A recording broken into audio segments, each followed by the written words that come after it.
নমস্কার বন্ধুরা, আজ আমি আপনাদের নিয়ে চলে এসেছি ভারতের এক ঐতিহাসিক, আধ্যাত্মিক এবং সম্পূর্ণ সৌন্দর্যময় স্থানে, সোমনাথ মন্দির। এটি 12টি জ্যোতির্লিঙ্গের মধ্যে প্রথম জ্যোতির্লিঙ্গ। এটি শুধু মন্দির নয়, এটি একটি জীবন দর্শন, একটি ইতিহাস এবং একটি বিশ্বাসের অবিনাশী প্রতীক। কথিত আছে স্বয়ং চন্দ্রদেব নিজে হাতে এই মন্দির গড়েছিলেন। আমরা সকালেই রওনা দিয়েছিলাম সোমনাথ মন্দিরের উদ্দেশ্যে। ভেরাভাল স্টেশনে নেমে এই অটো করে প্রায় 20 মিনিট মতো লাগে।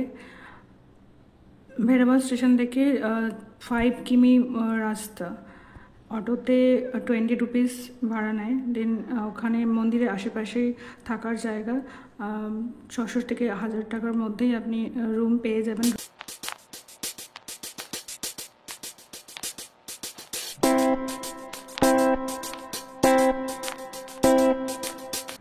আমাদের হোটেলের ব্যালকনি থেকে ঠাকুরের মন্দির খুব কাছেই দেখা যাচ্ছে। মন্দিরের আশেপাশেই হোটেলগুলো রয়েছে। এই মেইন মন্দিরের চূড়া, এটা হচ্ছে পুরানো টেম্পল। সোমনাথ মন্দিরের প্রবেশপথ।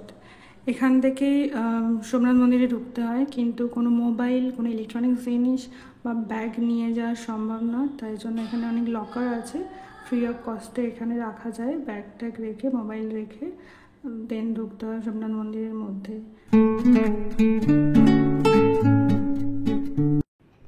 সোমনাথ মন্দিরের সামনে থেকেই অটো এবং বাস পাওয়া যায় সোমনাথের সাইট সিন করার জন্য।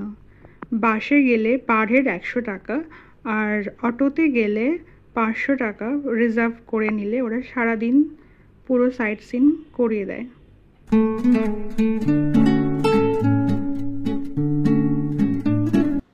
সোমনাথ মন্দির ভারতের গুজরাট রাজ্যের সৌরাষ্ট্র অঞ্চলের প্রবাসপাটন শহরে অবস্থিত। এটি হিন্দুদের অন্যতম পবিত্র ও প্রাচীন তীর্থস্থান এবং দ্বাদশ জ্যোতির্লিঙ্গের মধ্যে প্রথম জ্যোতির্লিঙ্গ এটি। এর একটি ছোট পৌরাণিক কাহিনী আছে, চলুন সেই কাহিনীটা শুনে নিই। সোমনাথ নামটির অর্থ চন্দ্রের প্রভু বা চন্দ্রদেবের নাথ, অর্থাৎ শিব। ব্রহ্মাণ্ড পুরাণ ও শিব পুরাণ অনুসারে চন্দ্রদেব একাধিক পত্নী থাকা সত্ত্বেও কেবলমাত্র রোহিণীকে বেশি ভালোবাসতেন। এতে তার শ্বশুর দক্ষ প্রজাপতি রুষ্ট হয়ে চন্দ্রকে অভিশাপ দেন, যাতে চন্দ্র ধীরে ধীরে ক্ষয়প্রাপ্ত হতে থাকেন। অভিশপ্ত চন্দ্র পরিত্রাণের জন্য শিবের আরাধনা করেন এবং বর্তমান সোমনাথ স্থানে তপস্যা করেন। শিব তুষ্ট হয়ে অভিশাপ থেকে মুক্তি দেন এবং ঘোষণা করেন যে চন্দ্র প্রতি মাসে পূর্ণতা ও ক্ষয় অনুভব করবে, যেটি আজকের চাঁদের পূর্ণিমা ও অমাবস্যা চক্র। এই ঘটনার স্মৃতিতে চন্দ্র এই স্থানে একটি শিব মন্দির নির্মাণ করেন, যেটি ছিল স্বর্ণ নির্মিত। সেখান থেকে শুরু হয় সোমনাথ মন্দিরের ইতিহাস।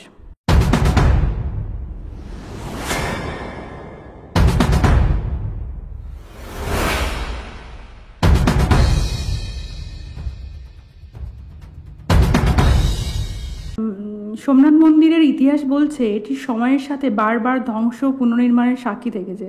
তুর্কি আক্রমণকারী মোহাম্মদ গজনী বিশাল বাহিনী নিয়ে সোমনাথ মন্দির আক্রমণ করেন।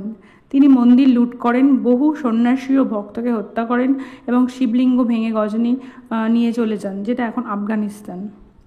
মন্দিরটি পরে সোলাঙ্কি রাজবংশ দ্বারা পুনর্নির্মিত হয়। এরপর আলাউদ্দিন খিলজির সেনাপতি দ্বারা ধ্বংস হয়। মুঘল আমলে ঔরঙ্গজেব আবার মন্দির ধ্বংস করেন এবং সেখানে মসজিদ স্থাপন করেন। প্রতিবার মন্দির ধ্বংস হলেও স্থানীয় হিন্দুরা তাদের বিশ্বাস প্রতীককে ফিরিয়ে আনতে সদা প্রস্তুত থেকেছেন। ভারত স্বাধীন হওয়ার পর সর্দার বল্লভভাই প্যাটেলের উদ্যোগে সোমনাথ মন্দির পুনর্গঠন হয়।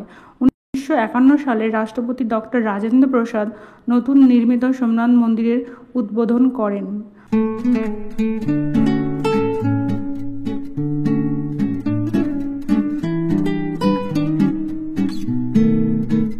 সোমনাথ মন্দিরে একটি স্তম্ভ আছে, বান স্তম্ভ, যার উপর লেখা, এই দিক থেকে সোজাসুজি দক্ষিণ মেরু পর্যন্ত কোনো ভূমি নেই। এটি দেখায় সোমনাথ কতটা প্রাচীন জ্যোতির্বিদ্যা ও ভৌগোলিক।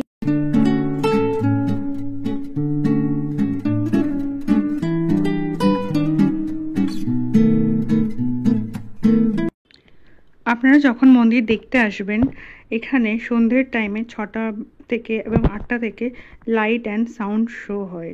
এটা সত্যিই অসাধারণ, এটা একদমই মিস করবেন না।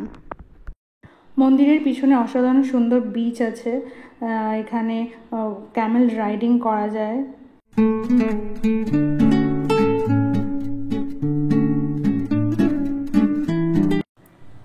এটা পুরনো সোমনাথ মন্দির, অহল্যা দেবীর মূর্তি। কথিত আছে যখন বারবার সোমনাথ মন্দির ধ্বংস হচ্ছিল, তখন অহল্যা দেবী মন্দিরের শিবলিঙ্গকে নিয়ে এসে এখানে প্রতিষ্ঠা করেন নিত্য পুজো করার জন্য।